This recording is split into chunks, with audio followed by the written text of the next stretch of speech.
Hey guys, welcome back to my channel Akhila vlogs. So ఈరోజైతే నేను మీ ముందుకి mutton రెసిపీతో వచ్చేసాను. సో అందరూ బాగుండాలని కోరుకుంటున్నాను, అందులో మేము కూడా ఉండాలి. సో ఇక్కడైతే నేను ఫస్ట్ వాష్ చేసుకున్న మటన్ని వాటర్ లేకుండా తీసుకోవాలి. తర్వాత అందులోకైతే మనం తగినంత ఉప్పు, కారం, పసుపు వేసుకోవాలి. సో మనమైతే ప్రాసెస్ తెలుసు కదా, అన్ని బేసిక్ ఎలా అయితే వేసుకుంటామో అన్నిట్లో నేను చూపిస్తున్నాను. సో ఇందులో కూడా సేమ్.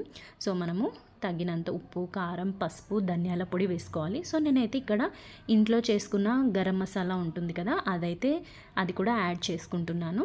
సో ఇందులోకైతే నేను ఆచి మటన్ మసాలా పౌడర్ కూడా యూస్ చేస్తాను. చికెన్లో కూడా ఆచి చికెన్ మసాలా యూస్ చేస్తాను. ఇదేం ప్రమోషన్స్ కాదండి, నేను యూస్ చేసేవి చెప్తున్నాను మీకు. సో ఇందులోకి కర్డ్ కూడా యాడ్ చేస్తున్నాను. కర్డ్ అనేది మీ ఆప్షనల్, కాకపోతే నేనైతే నాన్ వెజ్లోకి కర్డ్ యాడ్ చేస్తాను ఆ థిక్ గ్రేవీ అనేది రావడానికి. So marination is very important. Minimum 15 to 20 minutes అన్న మ్యారినేట్ చేసుకుంటే ఈ మసాలాస్ అన్నీ ఆ మటన్కి పట్టేసి టేస్ట్ ఇంకా బాగుంటుంది. సో ఒకసారి అయితే ట్రై చేయండి. మినిమం 15 to 20 మినిట్స్ ఇలా బాగా మిక్స్ చేసుకొని అయితే మ్యారినేట్ చేసి పక్కన పెట్టుకోవాలి.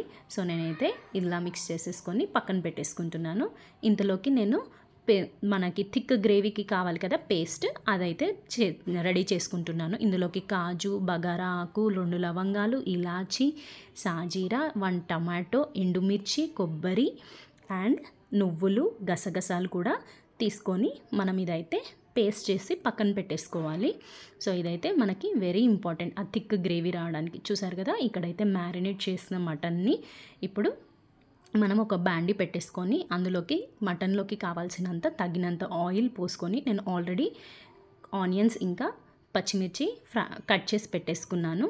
సో వన్స్ ఆయిల్ హీట్ ఎక్కాక మనమైతే ఇవి యాడ్ చేసుకోవాలి. మనమైతే ఇవి ఎప్పుడైతే ఆనియన్స్ బ్రౌన్ కలర్ వచ్చాయో అప్పుడే మనం మటన్ని యాడ్ చేసుకోవాలి. ఇందులోకి నేను కొంచెం అల్లం వెల్లిపాయ పేస్ట్ కూడా వేస్తున్నాను.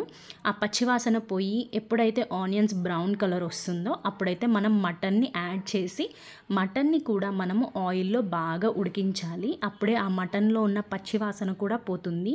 ఫస్టే వాటర్ పోయొద్దు, అస్సలు ఆ టేస్ట్ బాగుండదు. ఫస్ట్ అయితే మనము ఆయిల్లో బాగా ఉడికించుకోవాలి ఈ మటన్ని. మీరు కుక్కర్లో వేసుకున్నట్టయితే సేమ్ ప్రాసెస్ అండి, అందులో కూడా మీరు ఆయిల్లో బాగా ఉడికించుకోవాలి. తర్వాత 4 to 5 విజిల్స్ పెట్టుకుంటే సరిపోతుంది. నేనైతే ఇక్కడ బాండీలోనే చేస్తున్నాను, ఎందుకంటే కొంచెం కుక్కర్లో చేసింది ఇందులో చేసింది టేస్ట్ వేరే ఉంటుంది. సో ఇందులో అయితే మనం బాండీలో ప్రిపేర్ చేసుకుంటే మాత్రం 40 to 45 మినిట్స్ అయితే ఈజీగా పడుతుంది ఉడకడానికి. తర్వాత ఇక్కడ చూసారు కదా, బాగా ఆయిల్ పైకి వచ్చాక ఈ పేస్ట్ ఏదైతే ఉందో ఆ పేస్ట్ అందులో వేసుకోవాలి. సో మనకి రెస్టారెంట్ స్టైల్ కానీ డాబా స్టైల్ కానీ అది కూడా పనికిరాదండి, ఇంట్లో చేసుకోండి, సూపర్గా ఉంటుంది. థిక్ గ్రేవీ తోటి టేస్టీగా, హెల్దీగా, పిల్లలకి చక్కగా, అండ్ మనకి పిల్లలు ఎంత తింటారో మసాలాస్ తక్కువ వేసుకొని కారం కూడా తగినంత వేసుకొని మనం ప్రిపేర్ చేసుకుంటే చాలా బాగుంటుంది. వన్స్ ఆయిల్ పైకి వచ్చిందంటే ఆ మటన్ ఉడికినట్టే. సో ఇక్కడ చూసారు కదా, పీసెస్ కూడా టెండర్గా, జ్యూసీగా చాలా బాగుంటుంది. అండ్ ఈ మటన్ కర్రీ మీరు నాన్లోకైనా కానీ చపాతీలోకైనా పూరి బగారాలోకైతే సూపర్గా యమ్మీగా ఉంటుంది. ఇదైతే నేను ఎవ్రీ 15 to 20 మినిట్స్ వరకు అయితే మనము 10 to 10 మినిట్స్కి ఒకసారి మనము మూత తీసి మిక్స్ చేస్తూ ఉండాలి. ఎందుకంటే ఆ గ్రేవీ వేసుకున్నాం కదా, అదైతే కింద మనకి మాడకుండా ఉంటుందండి. సో ఇక్కడైతే నేను ఎవ్రీ 10 మినిట్స్కి ఒకసారి ఓపెన్ చేసుకొని మిక్స్ చేస్తూ ఉంటాను. సో ఇలా మిక్స్ చేయడం వల్ల మనకి అది మాడకుండా ఉంటుంది, బాగుంటుంది. సో తర్వాత అయితే లాస్ట్కి నేను కొత్తిమీరతోటి గార్నిష్ చేసేసుకొని క్లోజ్ చేసేస్తున్నాను. So yummy tasty mutton curry అయితే రెడీ అయిపోయింది. వన్స్ ఒకసారి మీరు ఇలా ట్రై చేయండి, చాలా బాగుంటుంది. And thank you for supporting for my channel. Thank you so much.